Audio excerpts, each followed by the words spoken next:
Faraway Wanderers. Volume 3. In the end, it all was for the benefit of others. Chapter 55, The Eavesdroppers.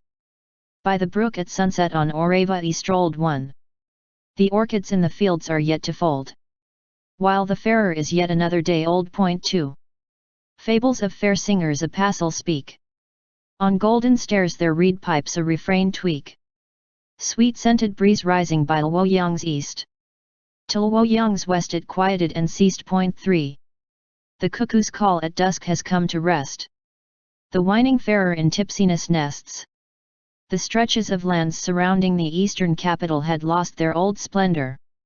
A few people mounted on meager horses traipsed with a casual gait the state road leading to the city. The two men were both tall and handsome, though one vaguely had a sickly pallor to his countenance. He had a wine jug attached to his waist from which he drank at an unhurried pace, keeping the container in his hand. He swayed it back and forth and took a sip only now and then, savoring his mouth full for a long time, before swallowing deliberately with an indecipherable expression on his face. An honest and robust-looking youth followed behind them. This was none other than Zhou Zishu and his company, who had just exited Shuzhong. To his side, Wen Kexing observed his companion down one gulp after the other, and in a short amount of time, he could tell it was nearly empty again. When the other man tilted his head back anew, he couldn't resist reaching out to grasp Zhou Zishu's forearm. "Drunkard," he said, stopping Zhou Zishu from raising the jug. "That's about enough, don't you think?" Zhou Zishu threw him a sidelong glance and switched the jug to his other hand and said, "You're sticking your nose into so much of my business. Are you my wife?" Wen Kexing stretched his arm further to grab at the wine jug. "We've even had intimate, skin-to-skin contact," he replied in a solemn tone. "Unless you mean to discard me now that you've toyed with me." Zhou Zishu chuckled while fending off one attack after the other. "I'm only trying to spare you widowhood." Not caring in the least that Zhang Chengling was within earshot, Wen Kexing carried on in all shamelessness. "That's fine. Though at present, you let me look and touch, but not do I lie awake every night widowed even though you're still alive." Zhou Zishu's hand slipped, and Wen Kexing did away with the wine jug, victorious. Zhang Chengling tagged along after the two with his head lowered and his shoulders hunched. He wished a hole would open in the ground for him to plunge in. Seizing the jug, Wen Kexing took a large swig from it while holding Zhou Zishu's gaze out of the corner of his eyes. "Nothing fancy, this wine. But the flavors are passable. Quite good, actually," he commented with a grin. Zhou Zishu stared at the guy speechlessly for a while. Then, all of a sudden, he urged his horse to move closer and leant in to whisper into Wen Kexing's ear, "Is this because my wife is unsated and lonely at night? This husband has treated you poorly. Tonight, wash up and wait for me. I'll call on you for sure." Lost in his fantasies as he listened, when Wen Kexing closed his fist abruptly only for it to grab around empty air, the wine jug was no longer in his hand. In imitation of his action, Zhou Zishu cast Wen Kexing a sidelong glance with half-lidded eyes, though instead of being flirtatious, his gaze had rather a mischievous glint to it. It was his turn to look smug. He brandished the jug he had snagged back to rattle it a few times in Wen Kexing's direction, before he too took a large swig in satisfaction. Which was when he felt something tiny and hard slid into his mouth. Zhou Zishu gave a start, he spat the thing out. When he saw what it was, only a small-scale miracle prevented him from leaping off his horse. A walnut kernel lay in his hand. Zhou Zishu was so repulsed, he looked as if he had spat out a chunk of human brain instead of a bite of nuts. Furious, he glowered at Wen Kexing. "You fucking bastard!" Wen Kexing hurried to cup his fist together in a bow and replied humbly, "I'm undeserving of such high praise, you're my master in all things." Face pale, Zhou Zishu pointed at Wen Kexing and said, "You."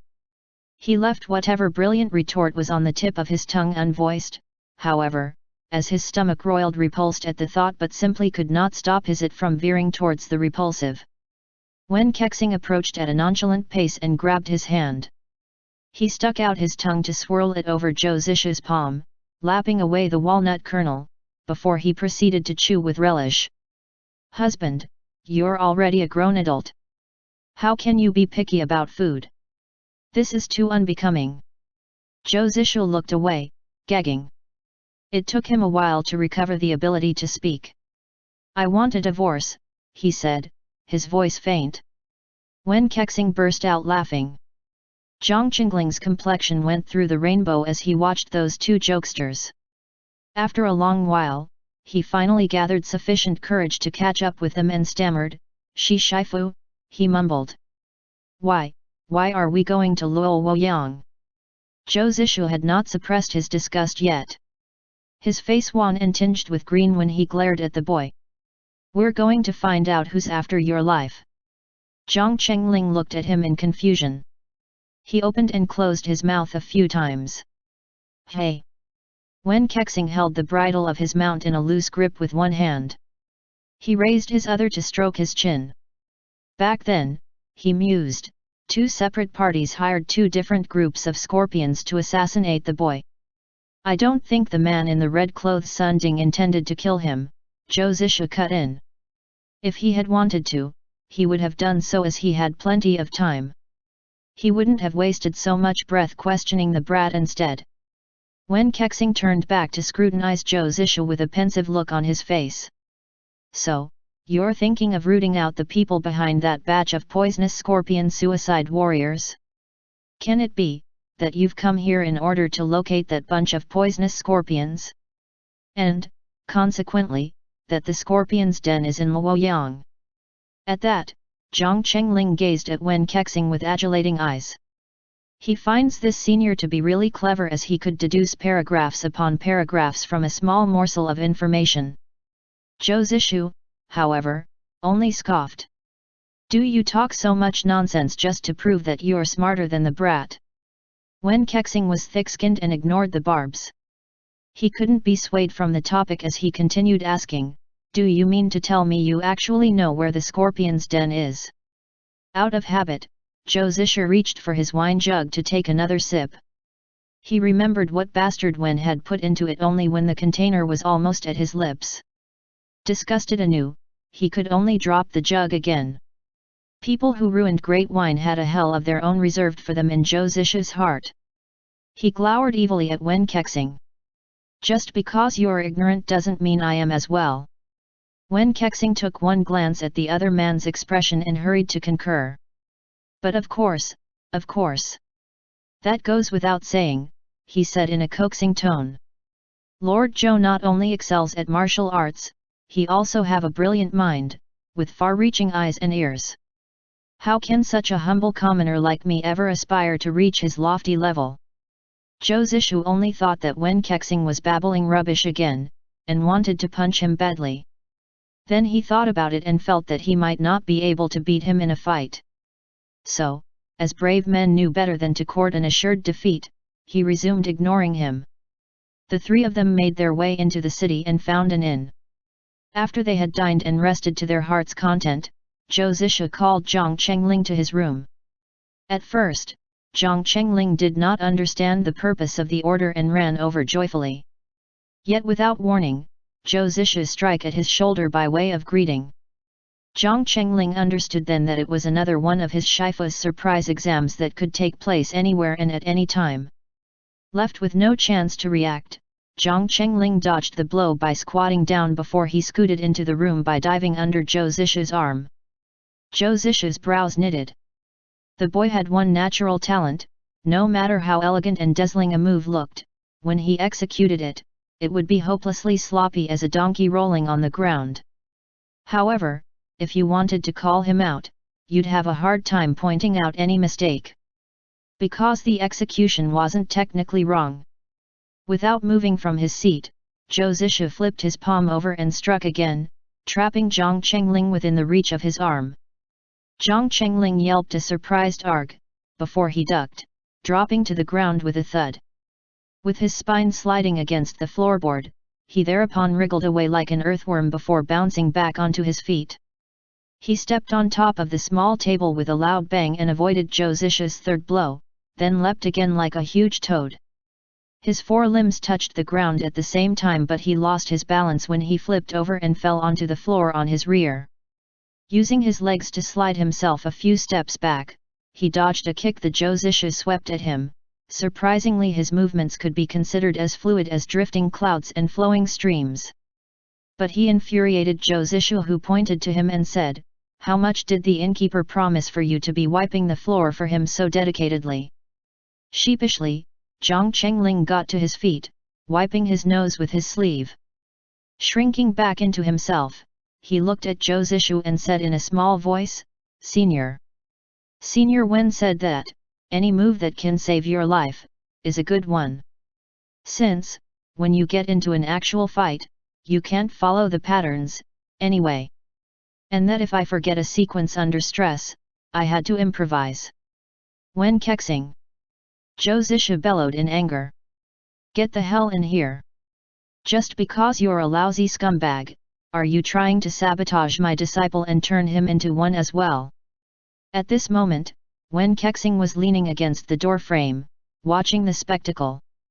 He held in his hand another bag of walnuts procured from who knew where and had a mouth crammed full of the disgusting things. Upon hearing Josisha's yell, he raised his arm to hide half his face behind his sleeve and looked at Josisha with grief-stricken eyes. "Husband," he said in a trembling voice made all the more muddled by half-chewed nuts. Are you holding this wife in contempt?" Zhang Chengling gazed over at him with a heart full of sympathy. Indeed, he felt that although Mr. Wen wasn't exactly the kind of bride you could present to friends and family, he had at least proven that he could look after the kitchen and take care of the cooking. And even though his behavior was a little improper, he could fight. Plus, he was pretty tough and required little maintenance. For such a hard-to-come-by character to be spurned by his shifu was a real pity. Josisha decided to no longer trade drivel with those two. He turned to address Zhang Chengling. "Stay here at the inn on your own for a few days and wait for me. I am going to investigate the poisonous scorpion's territory." "Shifu, let me come with you," Zhang Chengling exclaimed at once. "Let you come with me to be a burden?" Josisha retorted. Zhang Chengling's face immediately turned rueful. "Shi Fuhu," he said in a small voice that trilled with reluctance to part. Josisha kicked the boy in the thighs and said, "What now? Am I to breastfeed you next? Get lost already. And remember that if your kung fu hasn't improved when I return, I'll break your legs." Mournfully, Zhang Chengling left after being chased away. Once outside, he counted on his fingers how many times his shifu broke his legs each day. He may soon turn into a centipede. When he saw that Josisha was really preparing to head out, Wen Kexing pounced forth. "I'll go with you." Josisha instantly recoiled to dodge him, stopping him with a finger to his chest. He looked at the packet of walnuts in his hand with a baleful gaze, treating both Wen Kexing and the walnuts alike as venomous pests. Wen Kexing smiled a cajoling smile. He promptly wrapped up the paper bag containing the walnuts and stashed it away into his robes, before rubbing his hand to get rid of any remaining specks. Then, he sauntered after Josisha. The two of them made their way to the outskirts of Luoyang city. From there, they entered a narrow alley and passed a plot of lush vegetation before arriving on a street. When he looked up to peer at their surroundings, Wen Kexing felt an uncanny sense of familiarity. With its dim and amorous lighting, the fragrance of flowers and wine drifting, this was clearly a brothel. His expression turned strange.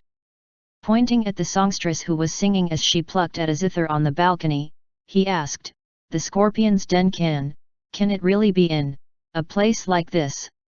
Josisha threw him a glance and jeered. "That's enough. You can stop pretending to be morally decent." As if Valley Master Wen truly were a pristine lotus flower that never touched mud. He was just about to lift his foot to enter when Wen Kexing hurried to pull him back. "But, husband," he said in a small voice. "Don't you now have someone at home already?" Josisha grabbed the guy's chin and eyed him appraisingly. Wen Kexing stared back with eyes full of tenderness. Zhou Zisha shuddered all over. "Wife Wen," he said. "You gross me out too much." Then he released him and plunged amidst the throngs of thrill-seeking patrons. Wen Kexing grumbled under his breath. "How dare you? Cheating right under my eyes as if I were already dead. Fine, I'll show you what a true she-dragon is."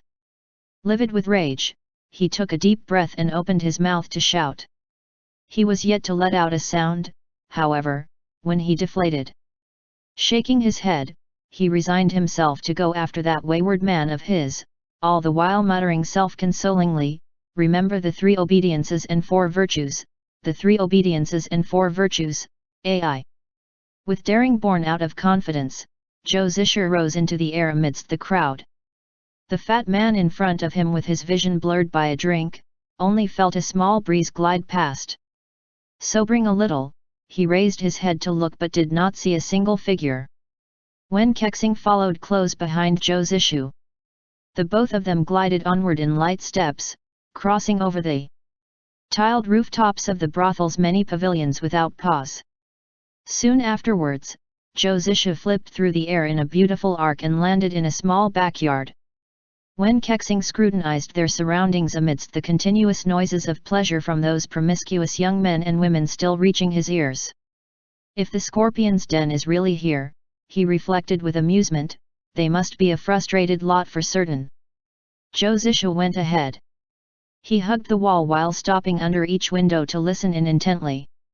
Wen Kexing observed him in wonder, marveling at the fact that anyone could look so dignified whilst eavesdropping. Surely, a man like that couldn't be hated. Before long, Zhou Zishu halted outside of a room and made a gesture that meant, "It's this one." Then, he crouched down and stopped moving. Wen Kexing concentrated on getting an earful and understood the mystery therein. Zhou Zishu wasn't listening to the human voices but the creaking of the bed frame inside the room. So, he came close, pressing himself tightly to Zhou Zishu on purpose. Together they listened to the earth-shattering moans of the woman inside. End chapter. Notes. 1. The name of the city, Luoyang, means setting sun. 2. From Memories of Luoyang, by 3. From the Watchtower, by the reed pipes is a traditional instrument, the sheng.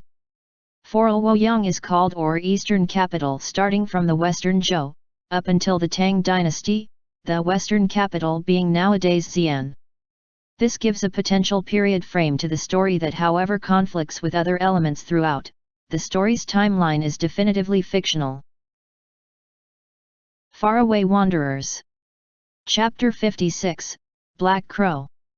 After returning to his room, Zhang Chengling tossed and turned in bed, unable to find sleep. Outside, the wind rustled. The shadows of the tree with budding branches by the window fell across the paper, rustling non-stop with the wind. On any other day, he would have described the mood as moon over willow peaks, trees in the dark creek. On that night, however, it turned into bared fangs, clawed freaks, ghouls and ghosts shriek. At first, he still tried to recite the mantra as he sat there, head bobbing. This habit had been looked down upon innumerable times by those 2 men. Senior Wen had said, "If you have to recite this thing to memorize it, stammering and without leaving a single word out, how can you integrate it into your understanding and know it inside and out?" Whereas his shifu had been even more direct, expressing in very simple terms that once he understood it and practiced it, he would naturally know it. That in his life, he had never seen anyone memorize a simple mantra more strenuously than they memorize the 4 books and 5 classics. Evidently, Zhang Chengling's stupidity inspired innovation. Before long, Zhang Chengling's mind strayed to the fact that, with Senior Wen and his shifu both gone, it was as though he was all alone in the large inn. The thought set him on edge, as the certainty that something horrible was about to happen gripped him. He tugged the curtains of his bed close before pulling the blanket over his head, as though he'd be safe that way. His ways of thinking was incomprehensible. He waited for a long time curled up like an anxious bunny, prickling his ears to listen for movement in his shifu's room next door. Of course, he overlooked the fact that given his abilities, he wouldn't hear a thing. even if the man did return. Thus, Jiang Chengling spent half the night in suspense. Before long he was unable to withstand the longing of his upper and lower eyelids had for each other, and he nodded off drowsily. He didn't open his eyes again until the next morning, when the commotions of the inn's other clients waking up roused him. Jiang Chengling tumbled out of bed and ran to Zhou Zisha's room only to discover with disappointment that his Shifu's blanket and pillow were icy cold. The two men had not returned for the night. The attendant of the inn came upstairs to greet him. Jiang Chengling was left with nothing better to do but so he head downstairs to have breakfast alone. He felt in low spirits, depressed even. He ruminated on how, as a young man who was nearing 16 and whose trousers were getting shorter daily, he still had made no headway in his training. First, Uncle Li had saved his life. Then he had met his Shifu who escorted him to Taihu, where he had stayed with Uncle Zhao, before the latter brought him to Dongting. At which point he found his Shifu again. All this time, it was as if whenever he went, and whatever he did, he always ended up following others around in confusion. He had never acted out of his own directive. Jiang Chengling munched on a stuffed bun absent-mindedly as he seriously considered for the first time what he should do with his life. Right at his moment, the sound of a small commotion came from the inn's entrance. With the bun half stuffed in his mouth, Jiang Chengling turned to see what was going on and was stunned along with the other patrons. Several women wearing black from head to toe were at the inn's door. They resembled a conspiracy of ravens that flew into the inn in a tidy formation. He couldn't tell their ages or see their faces because they all wore masks, the kind sold to children at street stalls during fairs that had a crude rendition of a smiling doll's face on them. Only, the faces on those women's masks weren't merely pale. Blood dripped from the corners of the grinning mouths while the painted eyes glowered, making the wearers look like demons. The leader of the group glanced at the dumbstruck waiter and ordered coldly, "Serve a bowl of vegetarian noodles per head. If you take one more look, I'll dig your eyes out." The timbre of her voice was coarse and gravelly, it carried a sense of viciousness while sounding like that of an elderly woman. She swept her gaze around, and every person who were sneakily eyeing them lowered their heads immediately. This group of women did not look like the kindly sort, and with much experience traversing the Jianghu, no one wanted to invite trouble. The black-clothed old lady who acted like the leader, finally seated herself like she owned the place. "Keep a close eye on that little bitch," she instructed while beckoning for her group to sit. "We're taking off as soon as we're done eating." The black-clothed women under her command did not waste any time on nonsense. Like they were trained well, they followed suit and sat. Jiang Chengling noticed then the extremely disheveled and unkempt young woman behind them who was restrained by them and shoved over to where they were. When he glimpsed the girl's face, he almost jumped out of his chair. "That's Sir Gao Chang's cherished daughter, Gao Xiaolian, isn't it?" he thought in amazement. How did she get herself captured by that suspicious lot? The disheveled girl was indeed Gao Xiaolian. She was yet to notice Jiang Chengling. At that moment, the deep cut at the corner of her mouth was flaring up. She winced with the pain of it as she struggled to get free. In the next second, however, another twinge of agony lanced through her. It radiated from her waist while half her body went numb. The woman restraining Gao Xiaolian by the shoulder extracted the long needle she had pushed into Gao Xiaolian's flank. "Tell me," she said, scoffing into her ear. "Should I use my needle to turn you into one of those cripples who can't stand on their own? Or should I use it to leave a few scratches on that smooth face of yours?" Gao Xiaolian stilled, not daring to struggle any more. The rims of her eyes reddened while as much terror as indignant fury coursed through her. The female guard aimed a kick behind her knee that nearly sent her smashing into the ground face first. "Behave yourself, then," she snapped. Jiang Chengling hastily lowered his head, pretending as though he had not seen a thing and avoided the gaze of that woman in black. He only raised his head cautiously after he saw that she had sat down and scrutinized Gao Xiaolian closely. His impression of Sir Gao's daughter had always been good. Gao Xiaolian had always spoken kindly to him, and she was to his mind a big sister who was as gentle as she was pretty. Seeing that she even had bruises on her face, obviously from someone's beatings, it convinced him without a shadow of a doubt that the black-clad women couldn't be from any good stock. He cast a furtive glance toward the inn's door while anxiously thinking to himself, why isn't Shifu and Senior Wen back yet? The group of black-clad women were in a hurry to resume their journey and didn't linger to savor the food like Zhang Chengling.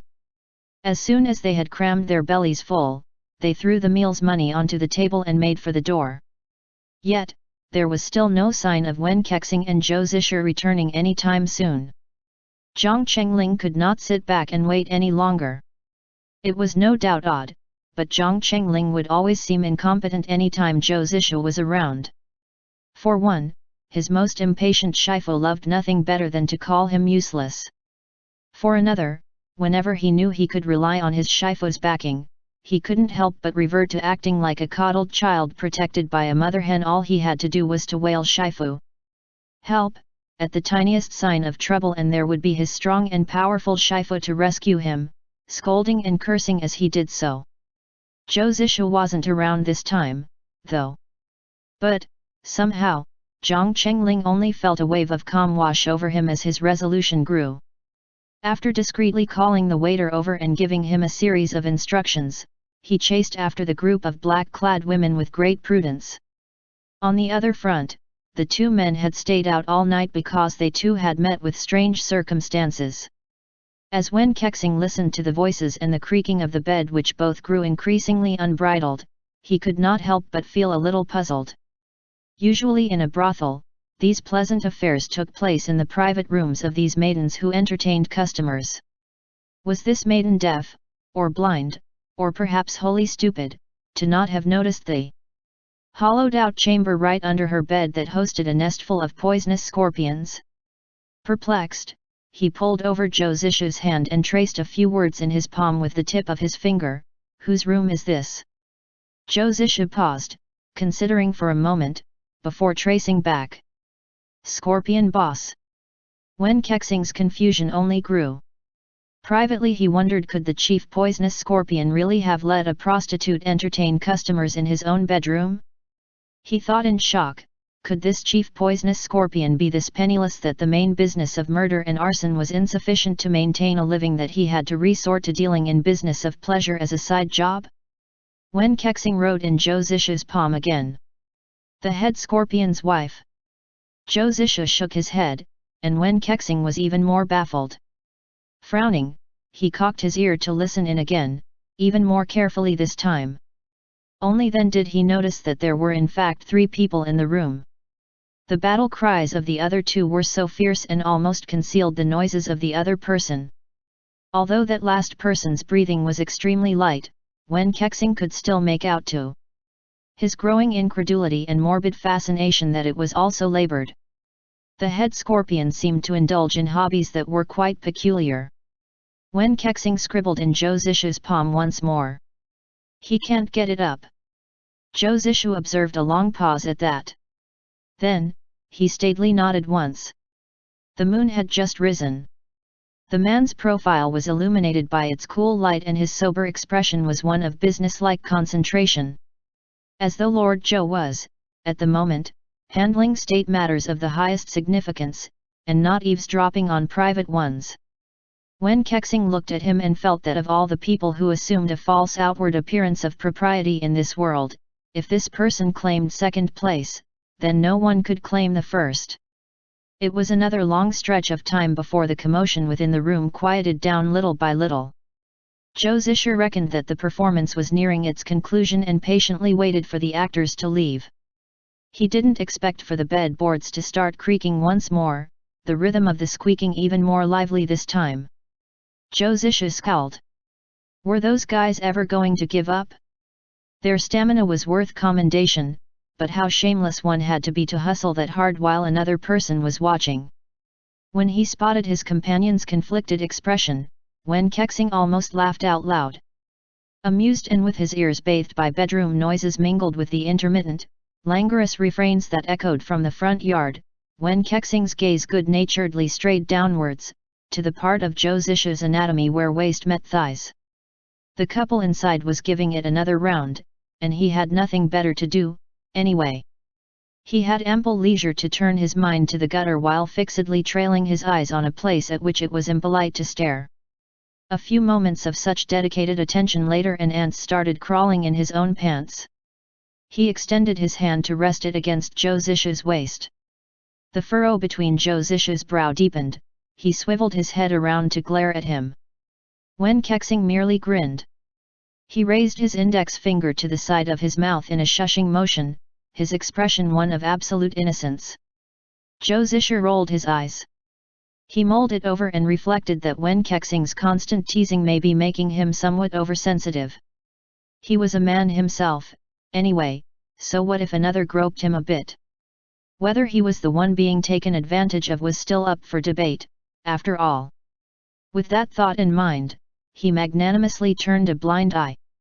Having successfully copped a feel, Wen Kexing continued to feign innocence while inching his hand downward. What met his hand pleased him indeed. The man's slender figure seemed designed for canoodling, though a tad thin, it still presented undeniable advantages because if while stripped bare of clothes he could grab that tiny waist and entrap it within his hands, wouldn't that be quite the thrill? Wen Kexing refused to be ignored. So, not to be undone, Zhou Zishu retaliated by giving a good squeeze to Wen Kexing's esteemed posterior while timing his move to the squeal from the woman inside. For good measure, as he retrieved his hand, he rubbed his fingers together and lightly blew onto them. Then, he threw Wen Kexing a sidelong glance, a faint smirk floating on his lips. The look in Wen Kexing's eyes darkened immediately. He hauled him into a tight embrace and kissed him before that smile on Zhou Zishu's face could fade. As neither of them dared to make any noise, they could only exercise the limited scope they had, pitting their skills against each other under great constraints. Zhou Zishu had not been able to react in time on the first occasion, and on the second occasion, he had been in agony from his injuries. This time around, it was the first occasion on which they both met head-on as evenly matched opponents.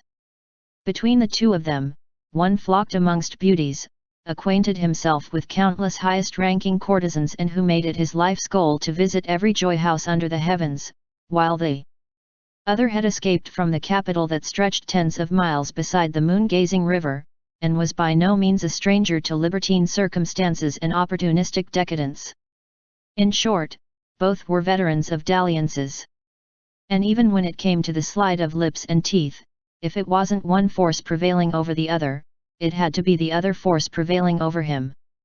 After an indeterminate length of time, when the breath of air in his chest nearly stifled him, when even those overly enthusiastic noises from the two people in the room had quietened, Wen Kexing finally let go of Zhou Zishu, who was similarly trying hard to suppress his unsteady breathing, grasped his hand and leaned in very close.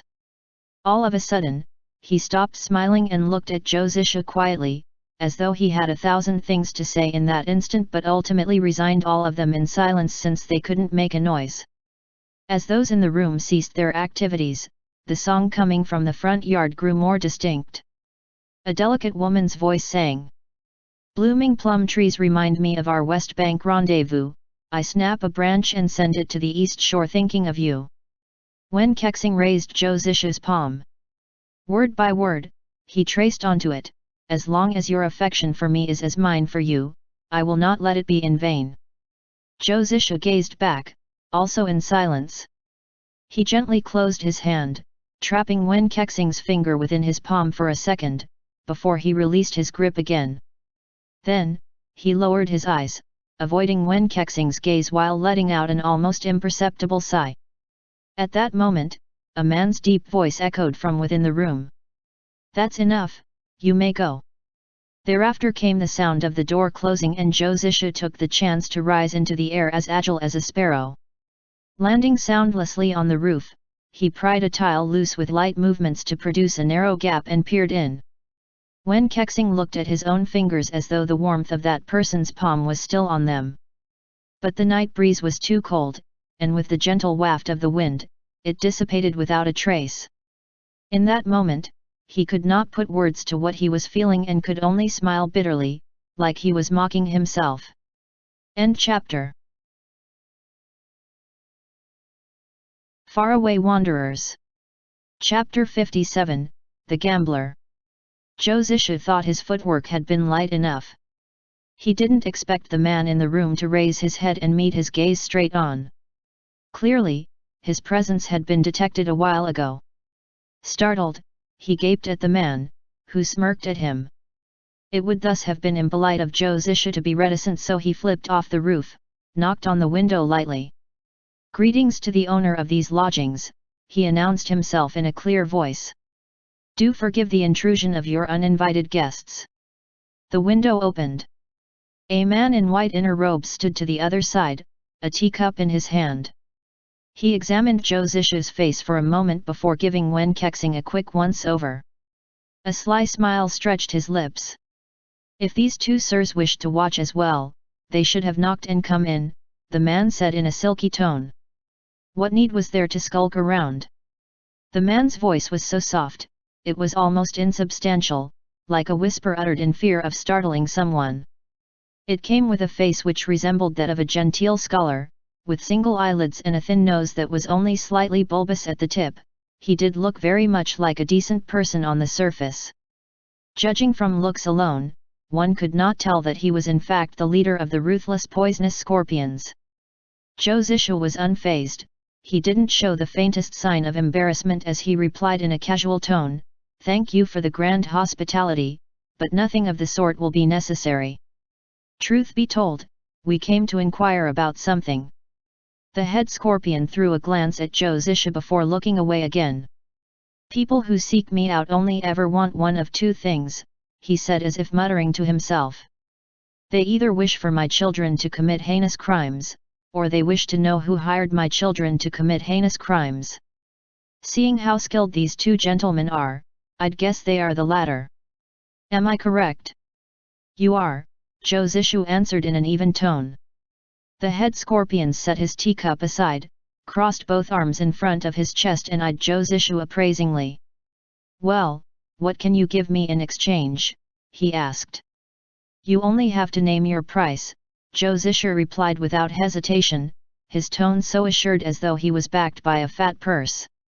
A faint sneer curled the head scorpion's lips at that. In his experience, people who are too full of themselves and thought that nothing in the heavens or on earth existed that they couldn't acquire with a mountain of silver or gold. Or they were people who had already made up their mind on not paying up at all. "Name a price as high as the sky, and I won't haggle for a copper.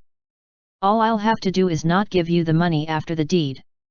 When the scorpion spoke again, it was in a drawl. "Even if I ask you to spend a night in my bed, you'll agree?" Zhou Zishu made a fussy moo as he surveyed the scorpion's face. He glided his gaze downwards to inspect the other man's waist, thighs, and flank. It was only after a full tour that he said in a reluctant tone, "Sure." Wen Kexing had been listening with amusement to the side. He went up in arms at once. "Absolutely not," he shrilled. "We've been sharing the same bed and blanket for ages and you've yet to agree to anything. And so easily too." Zhou Zishu rolled his eyes at him. "Do you have the answers to the questions I wish to ask?" Wen Kexing choked up. The scorpion laughed. He licked his lips as he swiveled his gaze wickedly between the two men before fishing out a small tube from his breast. After shaking the container twice, he tipped out 2 dice from it, letting them roll onto his palm. "How about this?" he said in an airy tone. "You two will gamble with me. Win a round, and I will tell you a piece of information. Lose a round and..." Wen Kexing whispered loudly to Zhou Zishu, "I finally understand why he's so eager to earn quick money. With a vice like that, no matter how great his properties and fortunes, it won't be enough for him to flounder away.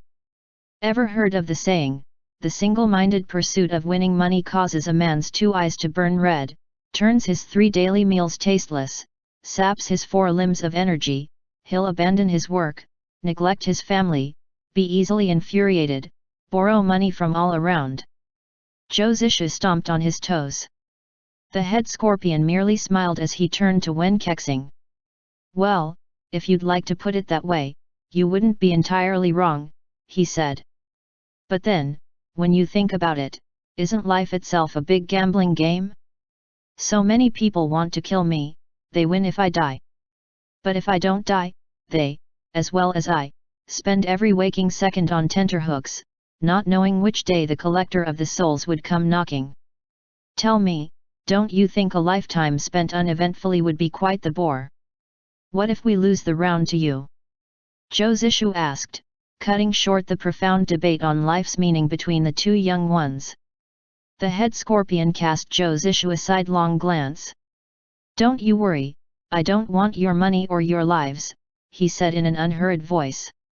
If you lose a round, the two of you will put on a show for me until I feel refreshed by watching you two go at it, though you two gentlemen should think it over and take only what you can handle.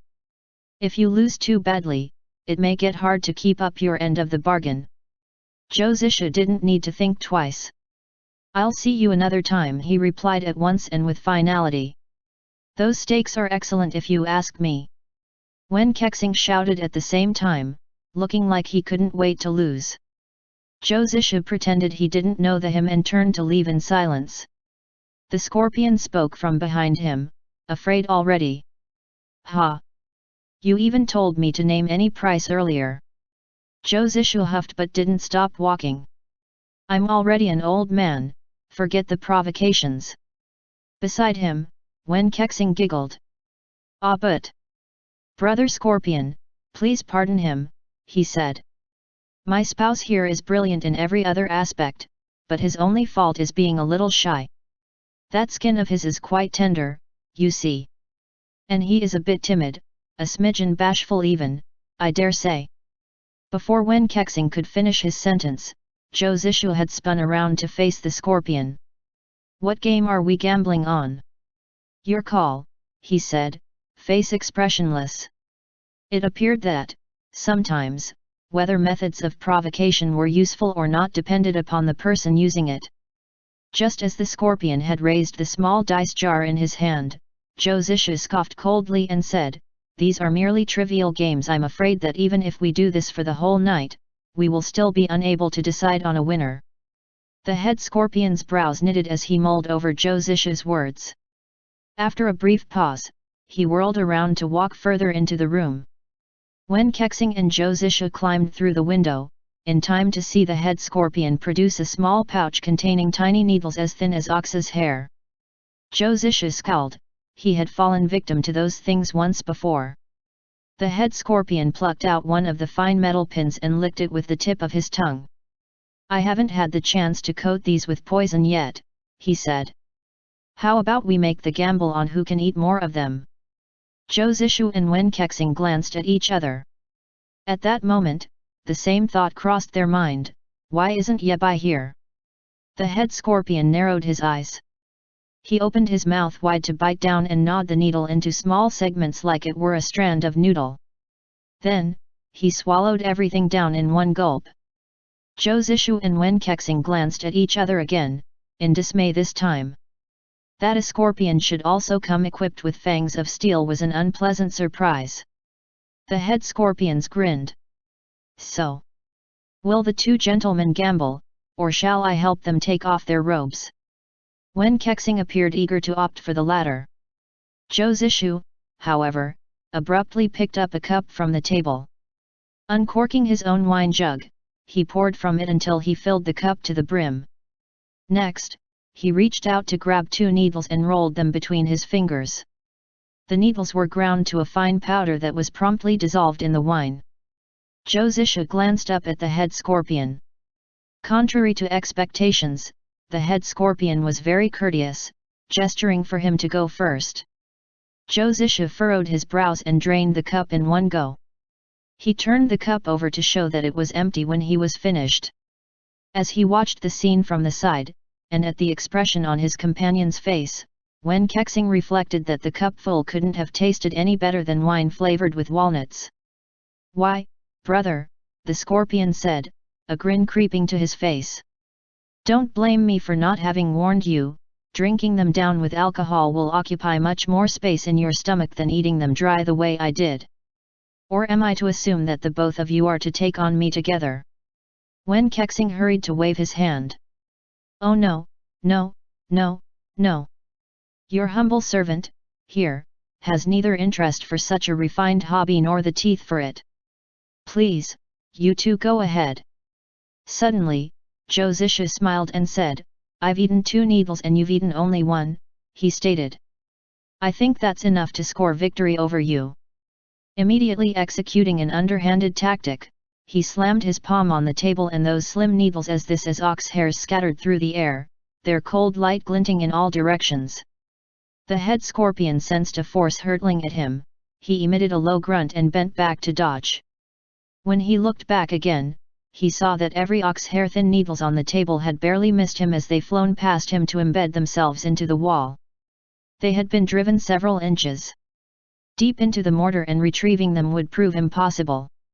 Wen Kexing could not help but give a shout of approval. He mused that A Su's trick was underhanded indeed. Completely shameless, and completely fitting of his own style. As the saying went, when the other sang, the other followed. The scorpion scowled. But then his face relaxed again. Brother, may I ask for your esteemed name, he drawled. My surname is Zhou, Zhou Zishu replied. And the esteemed isn't necessary. The scorpion nodded a few times. Brother Zhou is as clever as he is skilled, he said. Only, as he spoke, he extended his palm, exposing the single needle that rested upon it. Only, I fear that this round would have to count as a draw, he said, finishing his sentence with a smile before he made to bring the needle to his mouth. Zhou Zishu, however, appeared wholly unperturbed. He merely extended his arm in turn, revealing that he too had concealed a needle within his palm. He showed no sign of trying to eat the thing, though, and only pushed his splayed hand closer to the scorpion's. For comparison, the scorpion's expression changed at once. He saw only then that the needle in his own palm was shorter by a good chunk than it had been before. The other man had snapped and done away with half of it without his noticing. Zhou Zishu closed his fist and turned his portion of the needle into dust. 2 against 1.5. So, what do we do now? The scorpion's glare was so evil, both Zhou Zishu and Wen Kexing thought he was about to lash out. But even though this head scorpion's moral character was more than a little questionable, his gambling etiquette turned out to be irreproachable. After a moment's pause, the bested man averted his gaze and said, All right, then.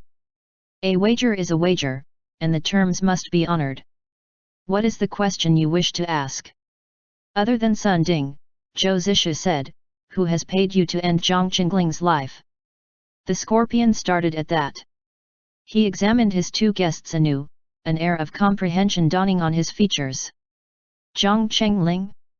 Ah, now I know who you 2 gentlemen are.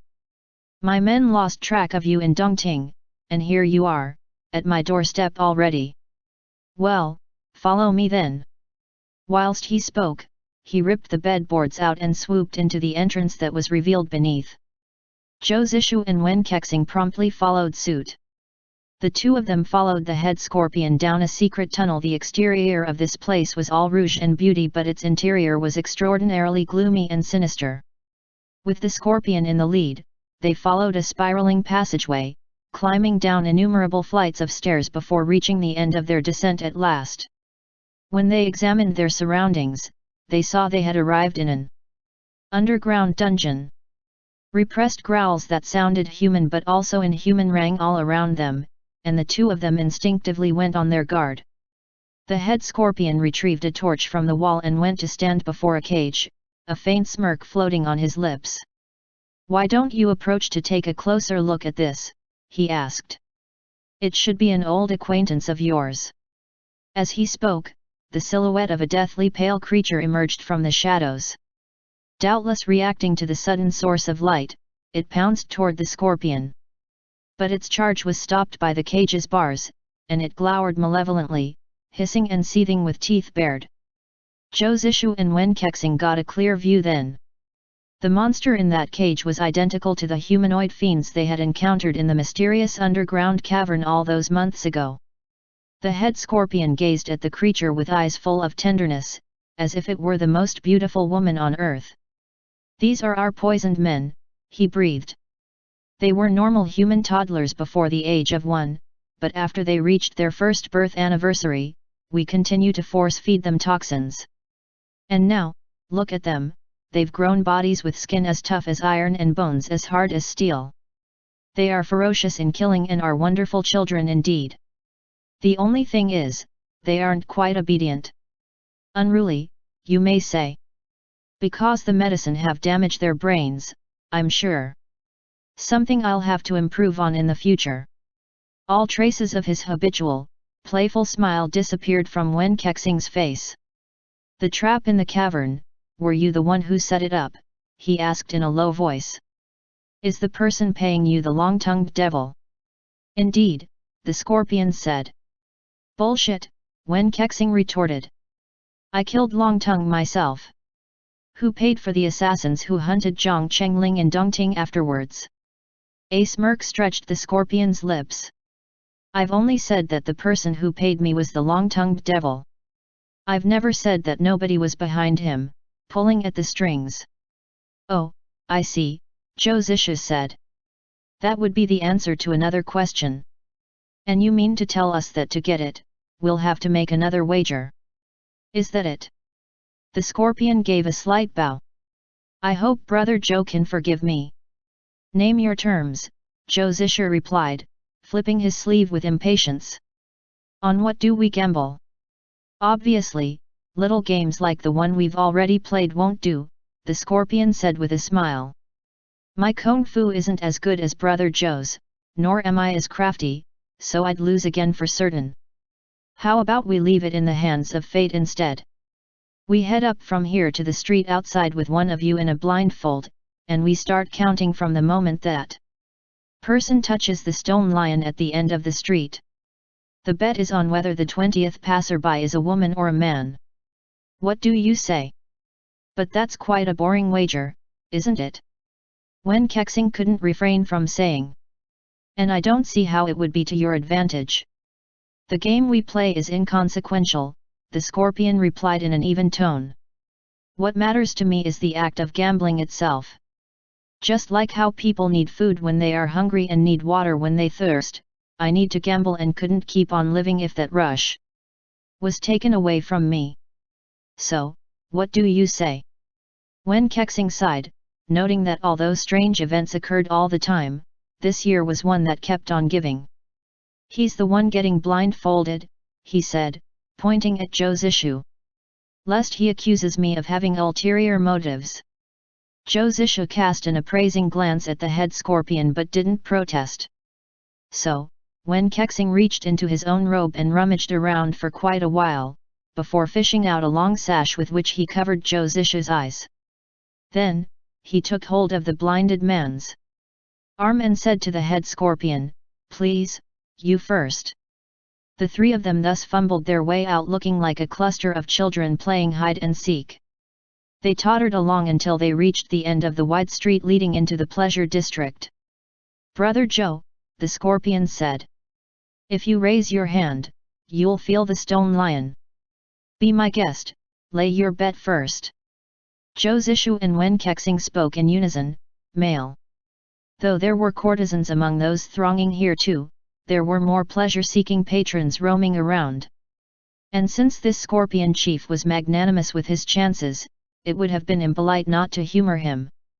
As soon as the wager was placed, a hard-to-describe expression of excitement came over the head scorpion's face. All right, he said in an eager voice while his eyes shone and as he licked his lips. The instant Zhou Zishu raised his hand, the scorpion started counting the passers-by. 18. 19. The man's antics were so infectious, even Wen Kexing felt keyed up with suspense. Zhou Zishu, who had taken off his blindfold long ago, watched on with unblinking eyes as the 20th person walked up. The approaching silhouette wore long robes and their long hair was crowned by a top knot. It was a man. A grin slowly spread to Zhou Zishu's face. He was about to speak when, as the person came closer, the smile froze on his lips. The head scorpion swept a smug gaze at his two gambling opponents before he leapt forward to stop the passerby, frightening, said passerby. This is an area of ill repute, the scorpion said to them in a gentle voice. Miss, for you to enter would be inopportune, as a young lady must be mindful of her reputation. Please retrace your steps. A blush of scarlet color bloomed across the man's face at that, and the scorpion only muttered a faint apology before he reached out as fast as lightning to tear away the silk scarf wrapped around their neck. The passerby emitted a startled gasp. His throat was perfectly smooth and didn't present the smallest hint of a bump. The head scorpion turned back, all smiles. He burrowed both hands into his sleeves and said in the breeziest voice, "So, Brother Joe, what shall we do now?" End chapter.